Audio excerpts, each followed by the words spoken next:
Bonjour, c'est Rebecca. Alors aujourd'hui, je vais vous tourner une petite vidéo et puis vous m'excuserez un petit peu si jamais je bafouille ou si parfois je dois reprendre mes idées parce que je suis un petit peu fatiguée. J'ai passé une partie de la nuit aux urgences pour ma deuxième fille. Rien de grave, heureusement. Mais bon, voilà, simplement, j'ai très mal dormi. Simplement, je voulais quand même faire une vidéo aujourd'hui pour répondre à la question de Ryan parce que je lui avais promis, il m'a écrit en début de semaine et je lui ai promis de faire une vidéo aujourd'hui pour répondre à ses questions. Donc voilà, je fais cette vidéo. Alors, la question de Ryan. Ryan me parle de son projet de roman. Il est en train d'écrire un roman de fantasy. Il l'a commencé il y a 3 ans. Si j'ai bien compris, il a écrit à peu près 150 pages de ce roman-là. Et en fait, sa question actuelle, c'est qu'il n'a pas vraiment... il a peut-être l'impression de ne pas avoir vraiment avancé depuis ces 3 ans. Et il se demande s'il doit continuer coûte que coûte à travailler sur ce roman-là, ou s'il faut plutôt qu'il change de projet, qu'il écrive pour un premier projet, qu'il écrive quelque chose de court, comme une nouvelle. Voilà, qu'est-ce qu'il doit faire avec ça? Est-ce qu'il doit continuer? Est-ce qu'il doit réduire son roman pour en faire un roman unique, ou est-ce qu'il doit écrire une nouvelle? Alors Ryan, j'aimerais te répondre en 3 points, et puis ça servira également à tous ceux qui se posent ce genre de questions. Est-ce qu'ils doivent continuer un projet long? Est-ce qu'ils doivent le raccourcir? Le premier point, c'est de savoir vraiment si on est passionné par ce qu'on est en train d'écrire. Si on est passionné, il faut poursuivre le projet et ne pas l'abandonner. Si par contre on a des doutes, à ce moment-là, il vaut mieux laisser tomber et repasser sur un autre type de projet. Je me suis vraiment rendu compte que c'était important d'être vraiment passionné par ce qu'on était en train d'écrire, que si on avait dans la tête un projet et puis qu'on se forçait à écrire autre chose pour une raison ou pour une autre, eh bien ça ne marchait pas. Ça m'est arrivé d'ailleurs quand j'ai lancé le blog. Si vous me suivez depuis assez longtemps, vous savez que un des premiers défis que je m'étais lancé, c'était d'écrire un roman en 6 mois et de vous parler des évolutions. Et en fait, j'ai jamais réussi à aller au bout de ce roman-là. Pas parce que j'avais pas de méthode ou que je n'avais pas écrit de roman avant, parce que j'en avais écrit déjà plusieurs avant, mais simplement, en fait, tout au long de ce projet, j'avais dans la tête encore le roman que je n'avais pas terminé, la saga littéraire que je n'avais pas terminée, L'Enfant de la prophétie, et j'arrivais pas à me défaire de ce projet-là pour me projeter dans autre chose, même si je me disais que ça serait intéressant de vous montrer comment partir d'un roman dès le départ et le construire, mais j'arrivais pas à me détacher de cet autre projet que j'avais commencé. Et du coup, j'arrivais pas à écrire ce roman-là. Donc, Ryan, si tu es passionné par ton projet, je t'invite vraiment à voir comment est-ce que tu peux faire pour l'écrire, pour aller jusqu'au bout là de ce projet, parce que tu n'arriveras pas à passer à autre chose. On ne peut pas écrire sous la contrainte, on ne peut pas passionner un lecteur si on n'est pas passionné soi-même d'abord. Voilà, ça c'est le premier point. Il faut être passionné par son projet. La deuxième chose, c'est de savoir où sont les priorités. Je pense qu'il y a vraiment un problème pour beaucoup de personnes qui se disent qu'elles n'arrivent pas à écrire un roman. Tout simplement parce qu'il n'y a pas d'objectif précis, il n'y a pas de priorité sur le travail d'écriture.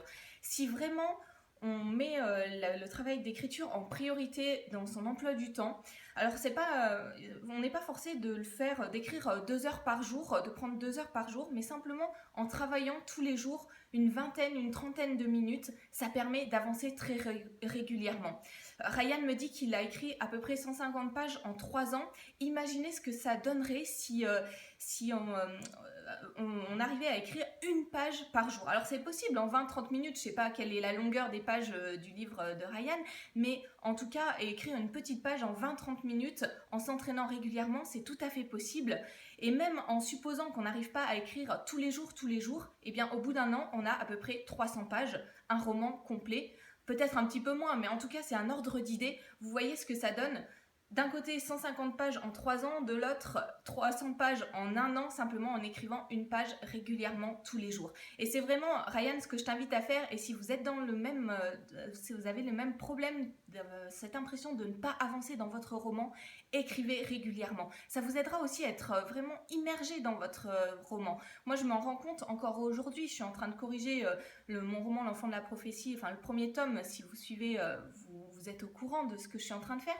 Et je me rends compte que si j'arrête d'écrire ou de corriger pendant 2 jours, et ben tout à coup j'ai beaucoup plus de mal à m'y remettre, à me replonger dans l'histoire, alors même que je la connais, que j'ai l'habitude des personnages, que je sais ce que je veux faire, et bien j'ai beaucoup plus de mal à m'y remettre.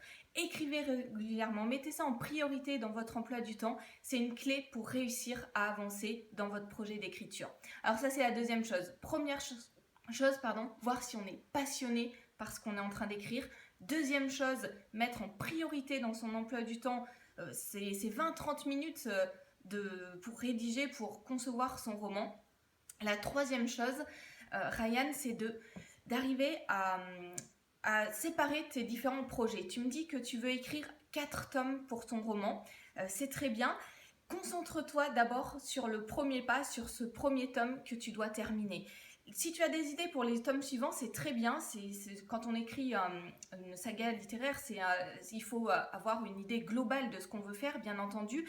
Mais ensuite, il faut noter les idées de côté qui viennent pour les tomes suivants et se concentrer sur le projet en cours. Si on regarde toute la montagne qu'il y a à gravir, sans regarder les petits pas à faire jour après jour, eh bien on a l'impression d'un travail énorme, de quelque chose qu'on n'arrivera jamais à faire. Alors que si on se concentre sur le petit pas qu'il y a à faire aujourd'hui pour avancer vers son objectif, eh bien petit pas après petit pas, on va réussir à avancer. Donc Ryan, pour répondre à ta question, si tu tiens vraiment à écrire ce roman en 4 tomes, si tu mets ça en priorité, si tu es passionné par ton projet, pense à te concentrer sur le roman que tu dois écrire.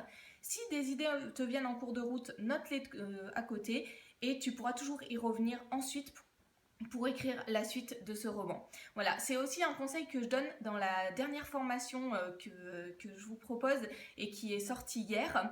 4 étapes volées à la télévision pour écrire une série littéraire. Elle est encore disponible à tarif préférentiel et vous pouvez y accéder en cliquant sur le lien dans la description. Et ça fait partie des conseils que je donne pour écrire une saga littéraire. Voilà, eh bien j'espère que Ryan, j'aurai pu répondre à ta question et du mieux possible, que ça t'aidera à avancer dans ton projet. Et puis je vous dis à très bientôt pour une prochaine vidéo.